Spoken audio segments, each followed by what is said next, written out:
The Mysterious Intern. Kabanata 39. Nang makalabas siya sa operating room ng araw na iyon, alam na ni Brian Yen na ang operasyong ito ay maaaring makaagaw ng maraming atensyon, at ang epekto nito ay maaaring higit pa sa kanyang inaasahan. Naramdaman niyang handa na siya sa isip. Ngunit hindi pa rin niya inaasahan na ang operasyong ito ay magdudulot ng ganitong kaguluhan at atensyon. Lalo na ang kanyang pagkatao ang mag-aakit ng pansin ng napakaraming tao. Hindi niya talaga maintindihan. Busog naman ang mga taong ito at may suporta. Bakit nila binibigyan ng pansin ang isang malaking tao na tulad niya? Hindi ba sapat na ang pagbibigay nila ng atensyon sa isang magandang babae na tulad ni Dr. Allison Zhao? Hindi ba sapat na ituring siyang isang taong nakatalo kay Dr. Allison? Dahil sa pambihirang atensyon at mga ulat sa internet at mga pangunahing media, nakaramdam si Brian Yen ng kakaibang pagka-guilty conscience nang magtrabaho siya sa ospital sa sumunod na 2 araw. Maaga siyang nagigising araw-araw at nagsusumikap na mag-overtime. Gabi na siya natatapos sa klinika at umuuwi galing sa trabaho.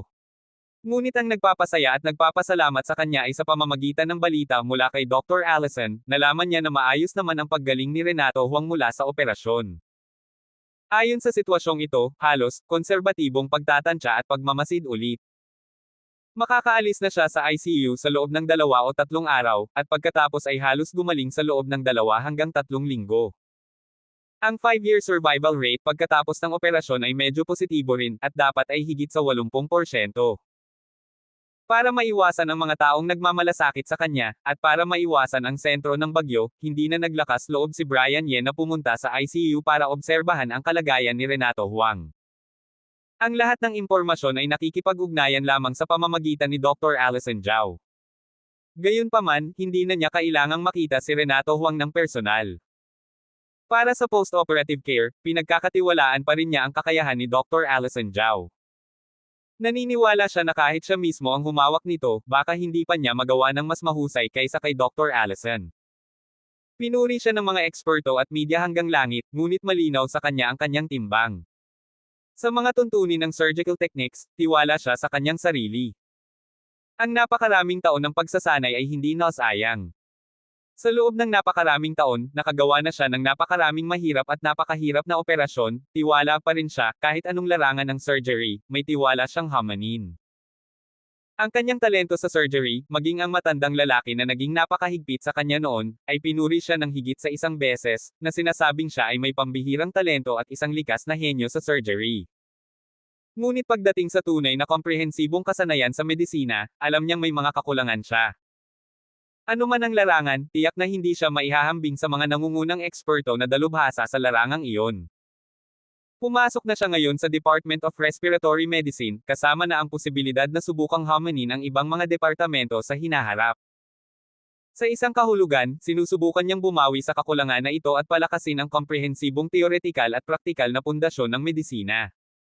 2 araw na ang nakakaraan, at ang pagkatao ng misteryosong katulong ay hindi pa rin nahahayag. Sabi mo, sino kaya itong misteryosong katulong na ito? Masyadong misteryoso, di ba? Oo nga, walang bakas man lang. Masyadong mahigpit ang tono ni Dr. Allison Zhao. Sa totoo lang, okay lang naman kung pag-usapan. Walang masama sa misteryosong katulong na yon, kaya tulungan na natin siyang sumikat. Kung ako ang tatanungin, hindi ko masisisi si Dr. Allison. Tinupad naman ni Dr. Allison Zhao ang pangako niya. Ang problema, ayaw nilang mag-disclose. Pakiramdam ko, mahina ang mga reporter. Karaniwan, ang mga taong ito ay hindi ba omnipotent paparazzi team. Pati nga ang mga artista, nalalaman nila kung ilang beses pumunta sa banyo, pero ang isang misteryosong katulong ay hindi nila nalaman, nakakadismaya.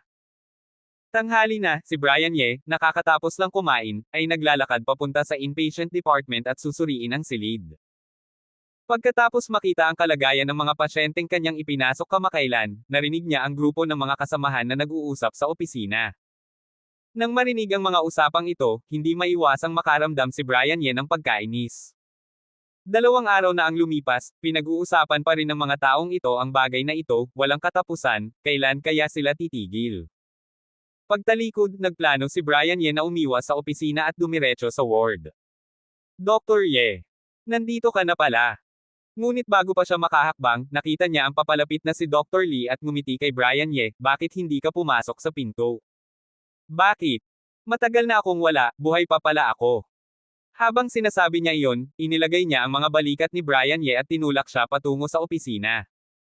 Nang makapasok si Brian Ye sa opisina, si Dr. Lee ay umupo sa tabi ni Brian Ye. Maganda pa rin ang samahan ng dalawa. Wala, Dr. Lee, nagbibiro ka lang, paano naman ako mangganganak?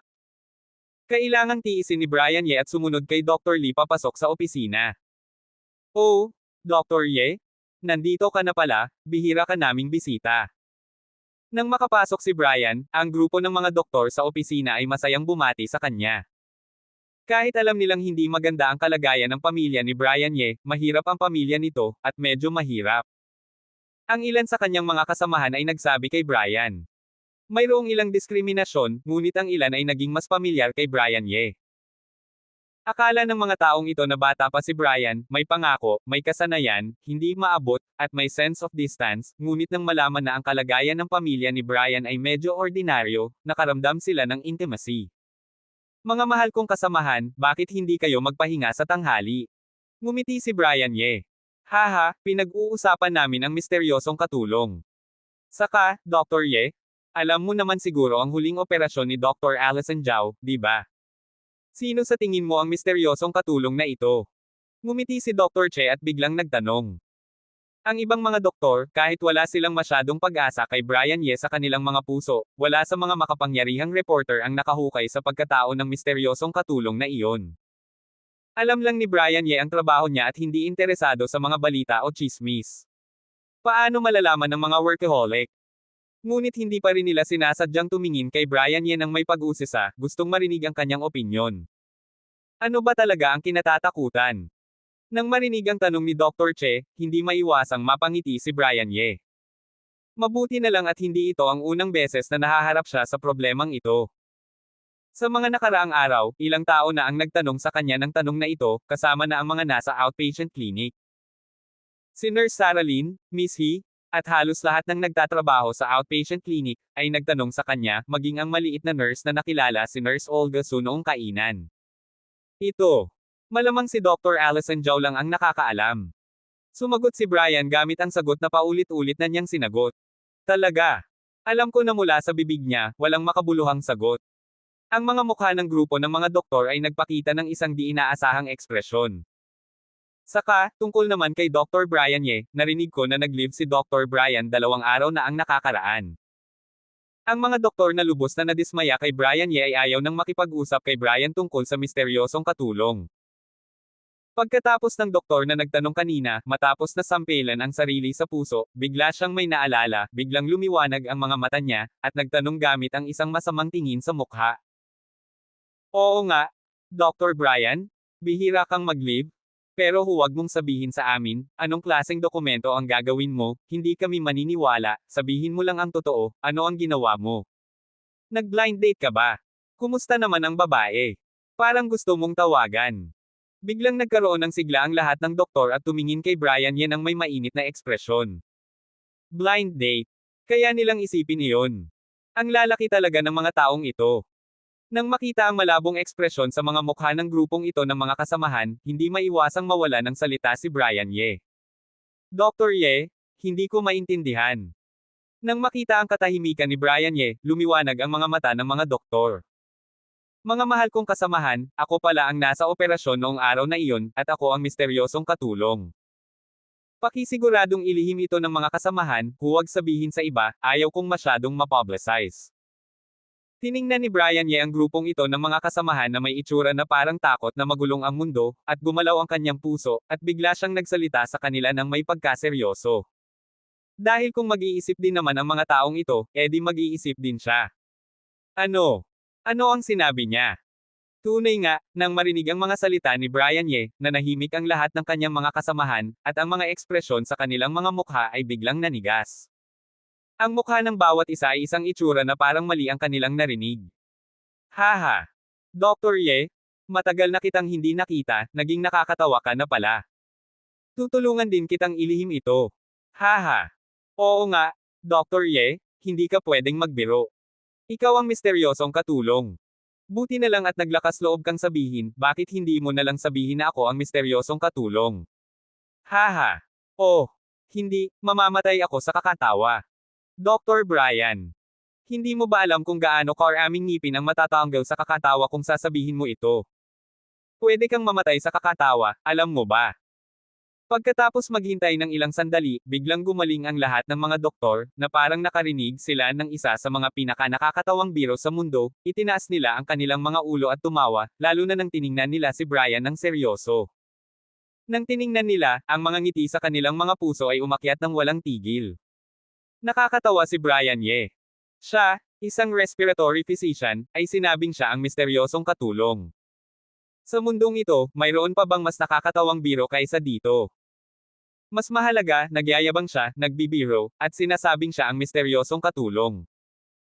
Pero seryoso siya, na parang totoo ang sinabi niya, ito ay lubos na nag-udyok sa kanilang pagtawa, hindi, ito ay isang punto ng kanilang pagtawa. Hanggang sa matapos ang mahabang pagtawa na medyo sumakit na ang tiyan. Tumigil ang mga doktor sa pagtawa at pinanood si Brian Ye na magsalita. Ito ay kahit na ang biro sa kanilang mga bibig ay hindi nakakatawa, sa kanilang mga mukha, tumawa sila ng husto na hindi na tumulo ang luha. Mga mahal kong kasamahan, kayo ang unang nagbiro sa akin. Inosenteng iniunat ni Brian Ye ang kanyang mga kamay. Okay, mali kami, hindi ba? Sabi ko Dr. Brian, pakisamahan mo na lang kami, huwag mo na lang ulitin. Talagang masasaktan kami sa kakatawa. Hawak ni Dr. Che ang kanyang tiyan. Mga mahal kong kasamahan, pupuntahan ko muna ang aking mga pasyente. Saka, Dr. Lee, ikaw ang bahala sa dalawang pasyente 103 at 143. Pwede mo bang ipakita sa akin ang kanilang mga medical records? Umiling si Brian Ye, lumingon at tiningnan si Dr. Lee, na nakataas ang bibig sa tabi niya, at pinipigilan ang ngiti. Walang problema. Habang nakangiti, naglakad si Dr. Lee papunta sa upuan, kumuha ng dalawang medical records mula sa tambak ng mga dokumento sa tabi niya, at ibinigay iyon kay Brian Ye. Mayroong dalawang kopya ng mga medical records ng ospital. Ang isa ay ang clinical medical record na nakasabit sa tabi ng kama ng pasyente. Ang mga doktor at nurse ay maaaring magtala ng kanilang mga obserbasyon anumang oras. Sa totoo lang, hindi ito gaanong medical record kundi isang clinical observation form. Mayroon ding tunay na medical record na kontrolado ng attending doctor na medyo pribado.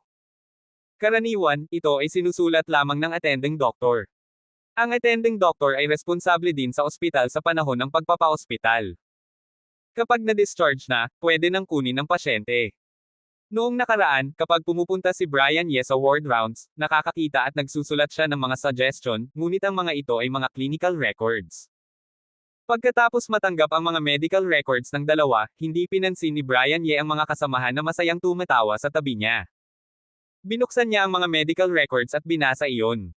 Pagkatapos basahin, kinumpirma niyang walang problema. Pagkatapos ibalik ang mga medical records kay Dr. Lee, lumingon siya at naglakad papunta sa pinto ng ward. Bago umalis, biglang huminto ulit si Brian Ye, lumingon, at nagsalita sa mga kasamahan na tumatawa pa rin, saka, mga kasamahan, pakisiguradong ilihim ninyo ito para sa akin, huwag kayong magsasalita. Haha. Oh, Maria. Dapat mong ilihim ito para sa kanya, huwag mong sabihin. Sinusubukan ni Dr. Brian na patawanin ako. Haha. Oh, hindi ko na kaya. Nakakatawa. Hindi inaasahan, Dr. Ye, matagal na kitang hindi nakita, naging nakakatawa ka na. Sa opisina, ang grupo ng mga doktor na huminto lang sa pagtawa, pagkatapos ng isang sandali ng pagkatulala, hindi na ulit makontrol ang sarili, tumawa at nagbaligtad. Nako, alam ko na sa mundong ito, ang katotohanan ay hindi madaling paniwalaan ng mga tao. Si Brian Ye, na lumabas sa opisina, ay nakinig sa walang habas at walang tigil na pagtawa mula sa mga kasamahan sa opisina, at hindi niya maiwasang magpakita ng kakaibang ekspresyon sa kanyang mukha. Ngunit ang resulta na ito ay eksakto kung ano ang kailangan niya. Nakita niya rin ang mga taong iyon na nagbibiro gamit ang kanilang mga utak, at pagkatapos ay naisip niya ito. Sa hinaharap, kung may hayag ang katotohanan, maituturing na hindi niya niloko ang mga kasamahan na ito. Sinabi niya nga sa kanila, ngunit hindi sila naniniwala, kaya hindi siya masisisi. Umiling, naglakad si Brian Ye patungo sa ward. Lahat, huwag niyong sabihin sa akin, tingnan ninyo, ang lalaking ito, pagtingin sa likod niya, mukhang si Brian Ye. Sa opisina, ang mga doktor ay tumawa ng husto na hindi na nila maituwid ang kanilang mga baywang. Maging si Dr. Lee, na ang pinakaseryoso at pinipigilan ang kanyang ngiti, ay sumakit ang tiyan sa kakatawa. Ang pagtawa ay bahagyang hum-ina. Pagkatapos huminto ng kaunti sa pagtawa, ang tingin ng isang doktor ay napunta sa isang piraso ng balita. Sa piraso ng balitang iyon, mayroong larawan ng likod ni Brian Ye na aksidenteng kinunan ng isang reporter hanggang ngayon. Talaga? Saan? Pikito mo sa akin. Mabilis na nagtipon ang grupo ng mga doktor. Haha, medyo magkamukha nga sila, pareho silang payat, at halos pareho ang taas. Nang makita ang larawan, biglang nagkaroon ng sigla ang grupo ng mga doktor at nagsimulang magkomento. Sabi mo, si Dr. Ye ba talaga ang misteryosong katulong na ito? Pagkatapos ng ilang komento, biglang nagtanong si Dr. Che. Ano? Ang mga doktor sa opisina ay kumalma ulit. Dr. Che, nahawa ka na rin ba kay Dr. Ye? Nag-show up na ba ang utak mo? Maraming tao sa mundong ito ang magkamukha, hindi pa banggitin na si Dr. Ye at ang lalaking iyon ay medyo magkamukha lang sa likod. Magiging totoo ba ito? Sinusubukan mo bang patawanin kami hanggang sa mamatay? Iyon nga, huwag mo na lang biruin, okay, tumawa kami ng husto kanina na sumakit ang tiyan namin. Kung tatawa pa kami, mamamatay na talaga kami. Pagkatapos matulala ng ilang sandali, hinamak ng mga doktor si Dr. Che. Nadama rin ni Dr. Che na ang kanyang mga iniisip kanina ay talagang kalawang sa kanyang utak. Nang makita ang mga mata ng grupo ng mga kasamahan, namula ang mukha ni Dr. Che, at hindi na niya mapigil ang sampelan ang kanyang sarili sa mukha. Paano niya nagkaroon ng ganitong ka-mentally disabled at ka-mentally retarded na ideya? Pagkalabas sa opisina, pumunta si Brian Ye sa ward at tiningnan ang mga pasyenteng na-admit sa ospital matapos niyang masuri, at pagkatapos ay tiningnan ang ilang mas may karanasan na mga doktor, kabilang sina Dr. Thomas Wang at Dr. Marcus Wang. Ilang pasyente ang na-admit, matapos makita ang kanilang mga sintomas at gamot, inasimala at natutunan ang ilan sa kanilang mga karanasan, umalis sa inpatient building at naghanda na bumalik sa trabaho sa outpatient building. Ngunit nang makalabas si Brian Ye sa inpatient building at handa nang bumalik sa outpatient building, biglang natigilan ang kanyang ekspresyon. Sa kanyang paningin, biglang may isang babaeng nakasuot ng magandang women's suit na may suot na maliit na high heels sa kanyang mga paa. Habang nagpapakita ng isang makapangyarihang ugali, hindi nawawala ang kagandahan ng isang babae. Hindi ba ito si Jody Lo? Ano ang ginagawa niya rito?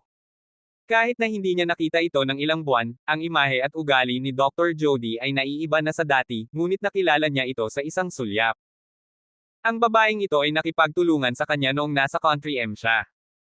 2 beses, tinanong niya ito kung pwede niyang tanggalin ang kanyang maskara at ipakita sa kanya. Mamaya, nang bumalik siya sa China, nakasalubong niya ulit si Jody Lo sa airport. At habang natigilan si Brian Ye, ang figure ni Jody Lo ay nakaraan na sa kanya. Hindi napansin ni Jody Lo si Brian Ye. Mabilis ang kanyang mga hakbang, at ang kanyang mga mata ay tila naglalakbay, na parang may iniisip siyang mahalagang bagay. Ano ang ginagawa niya rito? Nang mapanood ang likod ni Dr. Jody at mawala sa harapang elevator, nagpakita ng pagdududa ang mga mata ni Brian Ye. Pagkatapos magtrabaho sa ospital ng napakatagal na panahon, kahit hindi masabi ni Brian Ye kung gaano karami ang alam niya tungkol sa ospital na ito, sigurado pa rin siya na si Jody Lo ay tiyak na hindi doktor sa ospital na ito, at naniniwala siya na, bukod sa kanya, ang isang taong may mga espesyal na dahilan, kahit na ang isang mahuhusay na surgeon na tulad ni Jody Lo ay talagang bumalik sa trabaho sa China, malamang na hindi niya pipiliin ang isang maliit na ospital tulad ng Beijing 3rd Hospital. Kahit na sina Dr. Allison Zhao at Dr. Jody Lo ay kabilang sa iba't ibang larangan, si Dr. Allison Zhao ay nasa neurosurgery, at si Jody Lo ay nasa cardiac surgery. Ang dalawa ay hindi direktang maihahambing, ngunit sa pananaw ni Brian Ye, mula sa isang tiyak na anggulo, ang surgical skills at karanasan ni Jody Lo ay nasa itaas kay Dr. Allison Zhao. Siyempre, si Dr. Allison Zhao ay may potensyal at puwang para sa pagpapabuti. Mayroon ba siyang kamag-anak na naka-hospitalize dito? Kalimutan na lang, wala namang pakialam sa kanya kung ano man ang dahilan. Hindi naman angkop para sa kanya na kilalanin si Dr. Jody Lo sa kanyang kasalukuyang katayuan. Bukod pa rito, siya at si Jody Lo ay nagtapat na, iyon ay, nakipagtulungan siya kay Jody Lo ng 2 beses. Baka, hindi na siya maalala ni Jody Lo. Pagkatapos mag-isip ng ilang sandali, umiling si Brian Ye at hindi na nag-isip pa. Mabilis siyang naglakad patungo sa outpatient building, handa nang simulan ang trabaho sa hapon. Sa elevator, hinanap ni Jody Lo ang mga marka ng palapag sa itaas, at pagkatapos ay pinindot ang palapag kung saan matatagpuan ang neurosurgery. Siya kaya iyon. Habang umaakyat ang elevator, parang nararamdaman ni Jody Lo ang kanyang tibok ng puso at nagsimulang bumilis. Ding dong! Nang huminto ang elevator, huminga ng malalim si Dr. Jody, pinigilan ang kanyang emosyon, at inilabas ang kanyang mga kamay upang ituwid ang kanyang buhok, pagkatapos ay itinuwid niya ang kanyang dibdib at lumabas sa elevator. Madam, paano ko po kayo matutulungan? Habang handa nang itaas ni Dr. Jody ang kanyang ulo, naghahanap ng direksyon sa itaas, narinig niya ang isang nurse na papalapit at nagtanong ng may ngiti. Dahil sa kamakailang panahon, ang mga reporter ay nangiistorbo at nagtatanong tungkol sa pagkatao ng misteryosong katulong, kaya sina Dean Robert Zing at ang ibang mga leader ay nagbigay ng espesyal na booster shot sa mga medical staff ng neurosurgery at hiniling sa kanila na pagbutihin ang kalidad ng serbisyo, palaging may ngiting serbisyo, siguraduhing mag-iwan ng magandang impresyon sa mga reporter na iyon, gamit ang ganitong estilo ng shareholder, ang neurosurgery department ay magiging isang maimpluwensyang brand department. Bilang resulta, ang lahat ng mga pasyente at kanilang mga pamilya na pumunta sa neurosurgery para sa paggamot ay biglang nakaramdam na ang pangkalahatang kalidad ng serbisyo ng neurosurgery ay medyo napabuti kumpara sa dati, at maging sa simula, medyo hindi sila komportable. Siyempre, ang mga leader ng ospital ay hindi pinabayaan ang mga medical staff na ito na gawin ito ng walang kabayaran. Habang hinihiling sa kanila na gawin ng maayos, hindi sila nagtipid sa mga gantimpala at direktang pinataas ang kanilang mga sweldo. Ang posisyon ng nurse sa front desk ay espesyal na itinatag sa panahong ito, hindi lamang upang mapahusay ang serbisyo at imahe ng neurosurgery, kundi pati na rin upang magsilbing filter upang tulungan si Dr. Allison Zhao na harangan ang ilang hindi kilalang mga reporter. Gusto kong hanapin si Director Zhao. Sinulyapan ni Dr. Jody Lo ang nakangiting nurse sa front desk, at isang kakaibang tingin ang sumilay sa kanyang mga mata. Hindi niya inaasahan na ang mga nurse sa maliit na ospital na ito ay makakakita ng napakahusay na sense of service. Magpapa-check up po ba kayo o? May appointment po ba kayo? Ang nurse sa front desk ay patuloy na nakangiti. Ako si Dr. Jody Lu mula sa Department of Cardiac Surgery sa Kian Hospital. Ito ang aking work permit. Pwede mo bang sabihin kay Director Allison Zhao, hindi ko siya masyadong pag-aantayan. Kinuha ni Dr. Jody Lo ang kanyang work permit at ipinakita ito sa maliit na nurse. Kung ibang tao ito, agad na tumanggi ang maliit na nurse, dahil inamin ni Dr. Allison Zhao na hindi niya makikita ang sinuman maliban sa pasyente at sa taong may personal na appointment. Ngunit ang mga magagandang babae, sa maraming kaso, ay laging nakikinabang. Hindi lamang ang mga lalaki ang mahilig sa mga babae, pati na rin ang mga babae. Kinumpirma ng maliit na nurse ang trabaho ni Jody Lo at kinumpirma na hindi siya ang reporter na pinakaayaw ni Dr. Allison Zhao. Pagkatapos mag-alinlangan, nagpasya siyang ipaalam kay Dr. Jody Lo at subukang tulungan si Dr. Jody. Pagkatapos makuha ang pahintulot ni Dr. Allison Zhao, dinala niya si Jody Lo sa opisina ni Dr. Allison Zhao. Dr. Lo, pasok po kayo, hinihintay na po kayo ni Deputy Director Zhao sa loob. Nang dalhin si Jody Lo sa pinto ng opisina ni Dr. Allison Zhao, magalang na umalis ang maliit na nurse.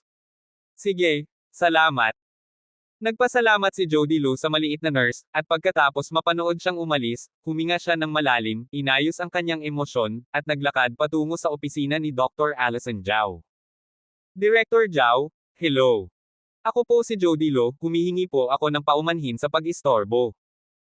Nang makita si Dr. Allison Zhao, ang mga mata ni Dr. Jody Lo ay biglang hindi maiwasang mamangha. Ang Deputy Director Zhao na ito ay talagang napakaganda, mas maganda pa kaysa sa sinabi sa balita, kahit na siya ay isang kagandahan sa paningin ng mga ordinaryong tao, kailangan din niyang aminin mula sa kalooban niya na si Dr. Allison Zhao ay talagang maganda, na may halos perpektong mga tampok, maputi at kristal na malinaw na balat, at ang ugali ng isang natural na iceberg.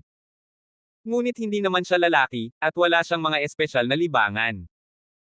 Pagkatapos mamangha, agad niyang binati si Dr. Allison Zhao at ipinakilala ang sarili. Tuldok. Tuldok. Hello. Ano po ang hanap ni Dr. Jody? May bahid ng pagkabigla sa mga mata ni Dr. Allison Zhao. Nang ipaalam sa kanya ng nurse sa front desk kanina, narinig lang niya na ang kabilang panig ay isang napakabata at maganda na babaeng doktor, ngunit hindi niya inaasahan na ang kabilang panig ay napakaganda at talagang napakabata, nakasanlakas niya. Siyempre, hindi ito ang mga bagay na talagang nagulat at nagbigay ng pagkabigla sa kanya, kundi ang pagkatao ng Deputy Chief Doctor ng Kian Hospital. Ang Kian Hospital ay hindi isang kilalang ospital sa Yanjing City. Sa mga tuntunin ng reputasyon, ito ay malayo sa mga malalaking ospital tulad ng Union Hospital at Yantai Affiliated Hospital. Maging ang maraming ordinaryong tao ay hindi pa narinig ang ospital na ito. Ngunit alam ni Dr. Allison Zhao ng napakalinaw kung anong uri ng lakas ang mayroon ng ospital na ito. Ito ay isang pribadong ospital na itinatag para sa mga mayayaman at makapangyarihan. Ang mga gastos nito ay kamangha-mangha, ngunit ang kapaligiran at mga serbisyo ay talagang mataas na kalidad. Siyempre, ang serbisyong ito ay hindi lamang ordinaryong serbisyo, kundi pati na rin para sa ospital. Ang pangunahing serbisyo, mga kasanayang medikal. Bawat doktor dito ay isang doktor na may super lakas na nagastos ng malalaking halaga ng pera upang makuha mula sa iba't ibang panig ng mundo. Sa antas ni Dr. Allison Zhao, kumpiyansa siyang makapasok sa ospital na ito, ngunit talagang wala siyang kumpiyansa na ma-assign bilang deputy director. Ang rating ng Kian Hospital ay nakabatay lamang sa hirap ng pagsasagawa ng operasyon. Hindi ito nagpapahintulot ng kahit kaunting tubig. Dahil dito, nakaramdam siya ng kaunting paghanga kay Jody Lo habang siya ay naguguluhan. Nang makipag-usap siya, ang kanyang ekspresyon ay naging mas relaxed. Bilang isang maganda at matagumpay na babae, mas alam niya na ang isang napakagandang babae ay tiyak na umaasa sa kanyang lakas. Hindi madaling makamit ang antas na ito. Director Zhao, nakikita ko na ikaw ay isang tao na tuwid ang ugali, kaya't ayaw kong magpaligoy-ligoy. Humihingi ako ng paumanhin sa pag-abala sa iyo ngayon, pangunahing nais ko sanang tanungin ka tungkol sa isang tao. Nag-alinlangan si Jody Lo, at tiningnan si Dr. Allison Zhao na may bahid ng pagkabahala. Kung nandito ka para magtanong tungkol sa taong iyon, hindi mo na kailangang magsalita. Sabi ko, ipinangako ko na sa isang tao, ngunit hindi ko ito sasabihin. Muling naging malamig ang ekspresyon ni Dr. Allison Zhao. Bagaman mayroon siyang paghanga kay Jody Lo, hindi siya kailanman magbabago pagdating sa prinsipyo. Director Zhao, napakahalaga ng taong ito sa akin. Dr. Lo, ano man ang dahilan mo, hindi ko ito masasabing. Hindi inasahan ni Jody Lo na tatanggihan siya ni Dr. Allison Zhao ng napakadali. Matapos ang isang sandali ng pagkalito, nagising siya at muling nagtanong kay Dr. Allison Zhao, ngunit sa kasamaang palad, ininterrupt siya ni Dr. Allison Zhao bago siya natapos. Nang makita ang hindi mapag-aalinlangan ng tingin sa mukha ni Dr. Allison Zhao, hindi mapigil ang ipakita ni Jody Lo ang kalungkutan at pagkadismaya sa kanyang mga mata. Bagaman iniisip na ang posibilidad na ito nang pumunta siya rito kanina, lahat ng mas kilalang tao, mas makapangyarihan, at mas malapit kay Dr. Allison Zhao kaysa sa kanya ay hindi makapagtanong, bakit siya pa ang magtatanong kay Jody Lo. Ngunit nang talagang harapin niya ito, nakaramdam pa rin siya ng hindi maipaliwanag na pagkadismaya. Nang makita ang ekspresyon ni Jody Lo, bumukas ang bibig ni Dr. Allison Zhao at nais sanang magsalita, ngunit sa huli, hindi na siya nagsalita, at wala namang silbi kung ano ang sasabihin niya. Hindi niya maibigay kay Jody Lo ang sagot. Director Zhao, hindi ko hihilingin ang kanyang tiyak na pagkatao, humihiling lang ako ng kaunting impormasyon tungkol sa kanya, okay. Huwag kang mag-alala, hindi ko kailanman sasabihin kaninuman ang impormasyong ito. Sa huli, hindi pa rin handang sumuko si Jody Lo, pinagdikit ang kanyang mga ngipin, itinaas ang kanyang ulo muli, at nagtanong na may pakiusap sa kanyang mga mata. Go ahead. Sa simula, nais sanang tumanggi ni Dr. Allison Zhao, ngunit nang makita ang ekspresyon ni Jody Lo, sa wakas ay tumango siya. Siya ba ay bumalik mula sa labas ng Estados Unidos? Tanong ni Jody Lo. Hindi.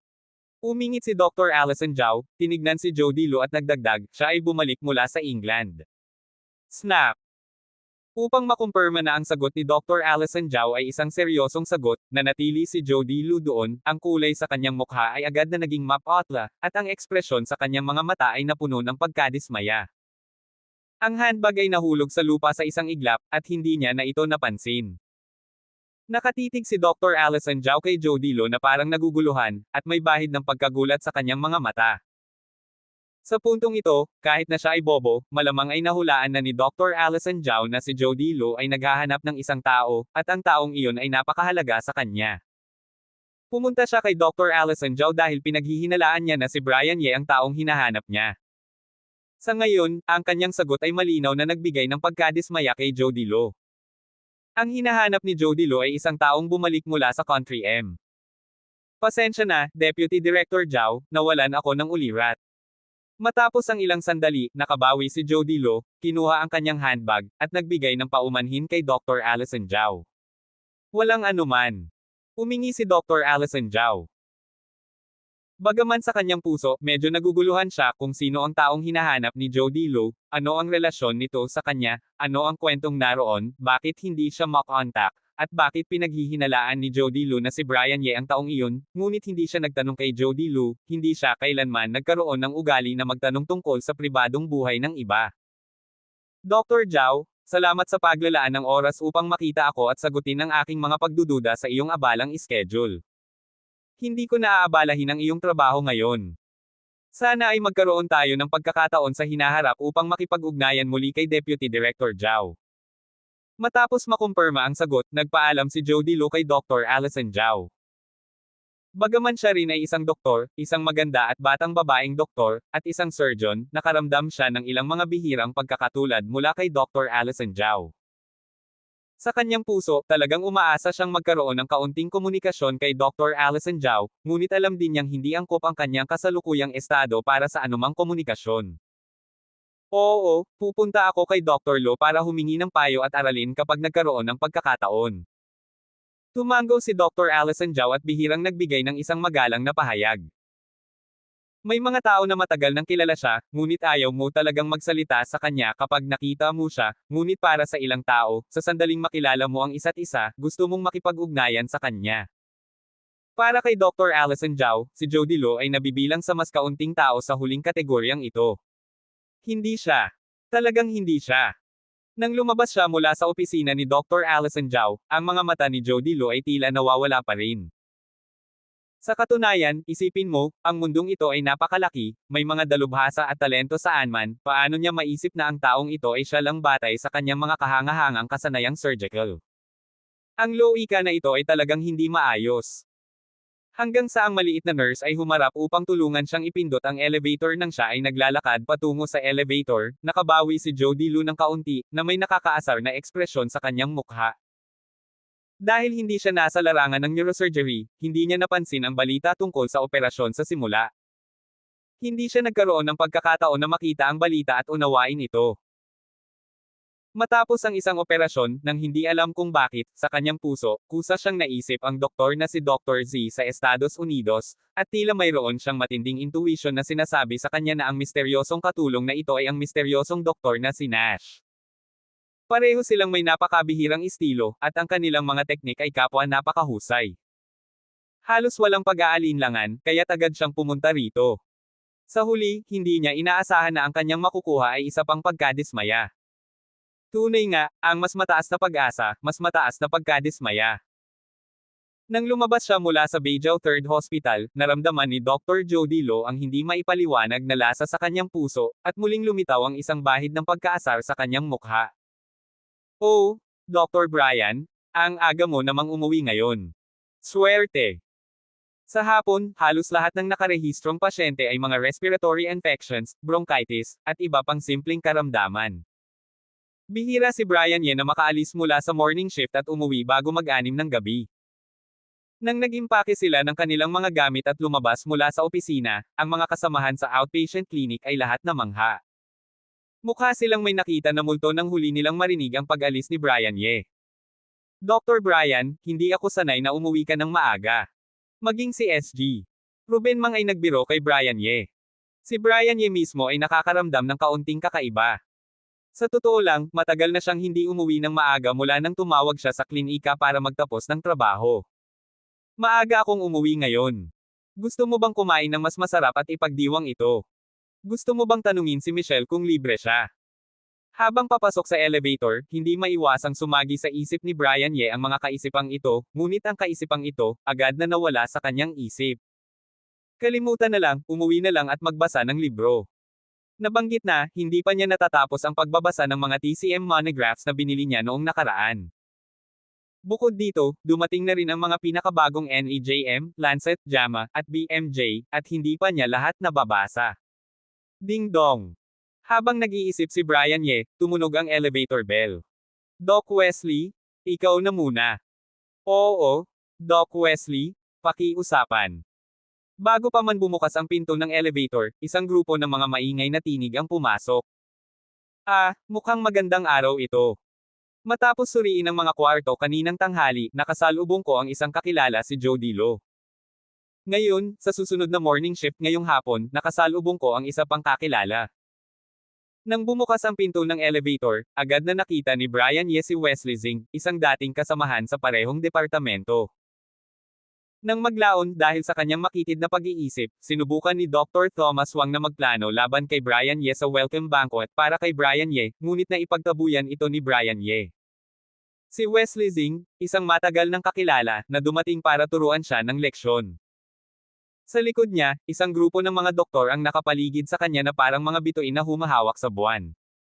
Mukhang muling nabuhay si Wesley Zing. Sa totoo lang, matagal nang hindi naisip ni Brian Ye ang kakilala na ito, dahil matapos ang welcome banquet, kinabukasan, nag-umpisa na siyang pumunta sa klinika at naging abala. Napakaabala niya araw-araw, kaya walang dahilan para isipin si Wesley Zing. Ngayon, nang makita niya si Wesley Zing na matagal nang nawala, naisip ni Brian Ye ang nangyari noong araw na iyon. Ngunit kung iisipin ang panahon, dapat nga ay bumalik na siya sa buhay. Bagaman naramdaman ni Brian Ye na ang mga salita at kilos ni Wesley Zing ay medyo nakakapang-init ng ulo, labis siyang nahahabag sa kanya, ngunit sila ni Wesley Zing ay walang masyadong alitan, at hindi niya natuklasan ang masamang asal ni Wesley Zing noong araw na iyon, kaya hindi siya talagang naging malupit noon. Ang tanging ginawa niya ay tinuruan siya ng kaunting leksyon. Ngunit tinataya niya na ang leksyong iyon ay sapat na para kay Wesley Zing upang matuto. Sa kahit anong kaso, hindi na siya muling magtatawag sa kanyang sarili na bakas, iniisip na ang kanyang wine shop ay hindi matatalo at gagamitin ang alak upang linlangin ang iba. Ika nga, ikaw. Nakita rin ni Wesley Zing si Brian Ye sa elevator. Pagkakita kay Brian Ye, agad na nanigas ang ngiti sa kanyang mukha, at ang kanyang mga mata ay napuno ng puot. Doc Wesley, matagal na tayong di nagkita. Isang bahagyang ngiti ang lumitaw sa sulok ng bibig ni Brian Ye, na tila hindi niya nakita ang puot sa mga mata ni Wesley Zing. Humph! Halos naisa nang isukan ni Wesley Zing ang mga salitang iyon, nais niyang batikyusan ng masama si Brian Ye, na sinasabing hindi siya titigilan ni Wesley Zing, ngunit nang damapo ang mga salita sa kanyang labi, bigla niyang nilunok ang lahat ng iyon at nagbigay na lamang ng malamig na snort. Ang mga aso na kumakagat ay hindi tumatahol. Si Wesley Zing, hanggat siya ay kumilos upang turuan ng mabigat na leksyon ang apelyido ni Ye, wala na siyang pangangailangan na magsalita ng mga salitang iyon sa pampublikong lugar na ito, hindi lamang niya iiwan ang mga ugat ng mga salita, kundi masisira rin ang kanyang imahe. Doc Wesley, ano ang ibig mong sabihin? Ano man ang sabihin, lahat tayo ay mga kasamahan. Kung makikita tayong muli, bakit kailangan pa nating magmukhang magkaaway na puno ng alitan? Ang ekspresyon ni Brian Ye ay medyo nagtataka at totoo. Ha! Ang galit ni Wesley Zing, na kanyang pinigilan, ay halos muling sumiklab. Anong klaseng kasamahan ang sinasabi ng apelyido ni Ye? Kasama ang iyong kapatid. Parang kaaway. Hindi ba't magkaaway talaga kami? Ngunit sa huli, hindi na siya nagsalita, lumingon at naglakad patungo sa isa pang elevator sa tabi niya. Ang pagpasok sa isang elevator kasama si Brian Ye ay talagang magpapabagsak kay Wesley Zing. Nag-aalala siya na talagang hindi na niya kayang pigilin ang sarili, kaya mas mabuting umalis at hindi na makipag-usap kay Brian Ye. Ang mga doktor na sumunod kay Wesley Zing ay sumulyap kay Brian Ye, at pagkatapos ay muling sumulyap kay Wesley Zing, mabilis nilang sinundan si Wesley Zing. Hey! Doc Wesley, hindi ka na sumasakay sa elevator. Kaya ko bang isara ang pinto? Sumigaw si Brian Ye. Hindi siya pinansin ni Wesley Zing, ngunit ang mga doktor sa likod ni Wesley Zing ay nakaramdam na si Brian Ye ay medyo nakakainis, at binigyan siya ng masamang tingin. Doc Wesley, sino itong batang ito? Nang magsara ang pinto ng elevator na sinasakyan ni Brian Ye, simula sa hapon, ang mga doktor sa likod ni Wesley Zing ay nagtanong kay Wesley Zing isa-isa. Dati akong nasa parehong departamento, isang nakakainis na gago. Sabi ni Wesley Zing na may galit. Talagang nakakainis. Parang wala siyang takot, mukhang hindi pa siya nabibigyan ng leksyon. Halos hindi ko na kayang pigilin ang sarili kong batukan siya kanina. Sabi ng isang batang doktor. Sumang-ayon ang iba pang mga doktor, at nang magkasama silang nagbigay ng suporta kay Wesley Zing, sinasabi na huwag nang alalahanin ang mga tao tulad ni Brian Ye.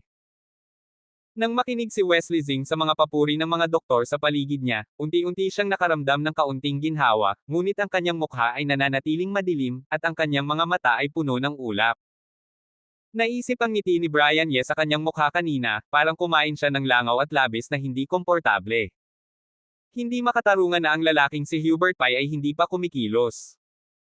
Matapos sumakay sa elevator patungong basement at magpaalam sa mga kasamahan, umupo si Wesley Zing sa kanyang sasakyan, isinara ang pinto, at hindi na inisip na simulan ang makina. Agad na kinuha ang kanyang mobile phone at tinawagan ang numero ni Hubert Pai. Brother Hubert, hindi mo pa ba nagagawa? Hey, Wesley, nais ko sanang tawagan ka. Sa telepono, ngumiti si Hubert Pai, huwag mag-alala, palagi kong pinangangalagaan ang mga bagay mo. Nakapag-ayos na ako ng tao. Gagawin namin ito mamaya at siguradong magiging disabled ang apelyido Ye. Maghintay ka na lang sa magandang balita mula sa akin. Okay, sana ay walang mga aksidente na mangyaring muli sa pagkakataong ito. Mukhang madilim si Wesley Zing, nagngangalit ang mga ngipin at sinabi, ayaw kong makita ang batang apelyido Ye na lumitaw sa harap ko muli. Wesley, huwag mag-alala. Ang huling pagkakataon ay talagang aksidente. Walang mga aksidente sa pagkakataong ito. Ngayon ay naghanap ako ng maaasahang tao. Huwag kang mabaygo. Maghintay ka sa akin ng balita mamaya. Makasiguro si Hubert Pai. Wesley, sa pagkakataong ito, ang aking tiyuhin ay nagbigay ng hindi magandang pakikitungo para sa iyong kapakanan. Umaasa akong pagkatapos ng lahat ng ito, hindi mo ako bibiguin. Matapos isara ang telepono, nagsara ang ngiti ni Hubert Pai, nagpakita ng isang nagsisilbing anyo ng pag-aalala. Upang makumplito ang ipinag-utos ni Wesley Zing at may ugnay ang ginto na may kapangyarihan kay Wesley Zing para sa pangmatagalang pag-unlad. Talagang nagpakasakit siya sa pagkakataong ito. Upang makahanap ng taong papatay, halos ibinuhos niya ang lahat ng pera na ibinigay kay Wesley Zing, at naglaan pa ng ilang pabor. Para sa kanya, na palaging pinahahalagahan ang pera na parang buhay niya, ito ay parang kutsilyo sa kanyang puso. Little Li Uzi, tingnan mong mabuti, huwag mawala, narinig mo ba ako? Sa Guanghua Road, sa isang van, isang matipunong lalaki na may mabangis na tato ng hayop sa kanyang siko ang sumigaw sa labas ng bintana. Boss, huwag mag-alala, nakabantay ako, hindi ko ito mawawala. Sa tabi ng van, isang payat na lalaki na may sigarilyo sa kanyang bibig ang sumagot, nakapikit ang mata at nakatingin sa mga babaeng dumadaan sa tabi ng kalsada. Damn, hindi ko akalain na sa lugar na ito, marami palang magagandang bagay. Magpakatino ka. Tingnan mong mabuti ang mga sasakyan sa tabi ng kalsada. Isang chestnut na inilabas mula sa bintana ng sasakyan at tinamaan siya sa ulo. Naiintindihan. Ang payat na lalaki ay hinaplos ang kanyang ulo ng may pagkasakit, at hindi na naglakas loob na tumingin sa mahahabang binti ng babaeng nasa tabi ng kalsada. Agad siyang nagtuon sa mga sasakyang dumadaan at hindi mapigil ang magreklamo, boss, bakit ka nagmamadali? Hindi ba't sinabi ng impormasyon na ang batang iyon ay karaniwang hindi umuwi hanggang halos 9 ng gabi? Anong oras na ba? Hindi mo ba alam na umuwi ng maaga ang tao ngayon? Ang boss ay nag-utos sa iyo na bantayan siya, kaya bantayan mo lang siya, huwag masyadong magdaldal. Isang lalaki sa sasakyan ang nagalit sa kanya. Naiintindihan. Bagaman mayroon pa ring kaunting hindi pagkakaunawaan sa kanyang puso, medyo nagalit siya sa mga salitang iyon. Napakalit na araw-araw, bakit ngayon ay napaka-coincidental na maaga siyang umuwi? Ngunit hindi na siya naglakas loob na magsalita pa. Sino ang mas mahina? Siya ay isang bata, ang mga nakaupo sa sasakyan ay mas mataas ang katayuan kaysa sa kanya. Siya ay tapat at sumusunod. Anong? Ngunit habang nagrereklamo siya tungkol sa lalaki sa kanyang puso na puno ng galit, hindi makapaniwala sa kanyang paligid, sa hindi sinasadyang pagtingin sa kondisyon ng kalsada, hindi maiwasang lumabas ang isang kakaibang tingin sa kanyang mga mata. Little Green QQ. Siya na ba iyon? Damn, hindi ba't masama iyon? Talaga bang umuwi siyang maaga ngayon? Pagkalipas ng ilang sandali, nakabawi ang payat na lalaki sa kanyang sarili, tiningnan ang berde na Little QQ na papalapit sa kanilang direksyon mula sa malayo, at mabilis na pinisil ang kanyang mga mata. Nang matiyak na hindi siya nagkakamali o nagkakamali, at ang berde na Little QQ na dapat niyang bantayan ay papalapit sa kanila, hindi maiwasang lumaki ang kanyang mga mata. Little Chunky, anong nangyayari? Naramdaman ng lalaki sa sasakyan ang hindi pangkaraniwang sitwasyon sa labas. Boss, nandito na siya. Papasok na siya. Biglang nagbalik ang payat na lalaki at mabilis na sumagot. Anong? Ang ilang tao sa sasakyan ay lumaki ang mga mata at nagulat ang mga ekspresyon. Damn, talagang masama ito, talagang umalis siya sa trabaho ng maaga. Pagkatapos makumpirma na ang berde na Little QQ ay ang sasakyang hinahanap nila, lahat ay naguluhan, at kahit ang lalaking nagsalita kanina ay hindi mapigil ang ipakita ang kakaibang tingin sa kanyang mga mata. Maghanda, gawin na natin. Gayunpaman, pagkatapos ng maikling pagkamangha, ang boss ng grupo, ang pinakamalakas na tao, mabilis na nakabawi, sumigaw, at kasabay nito ay kinuha ang kagamitan at nagsimulang kumilos. Abangan ang susunod pang mga kabanata ng The Mysterious Intern.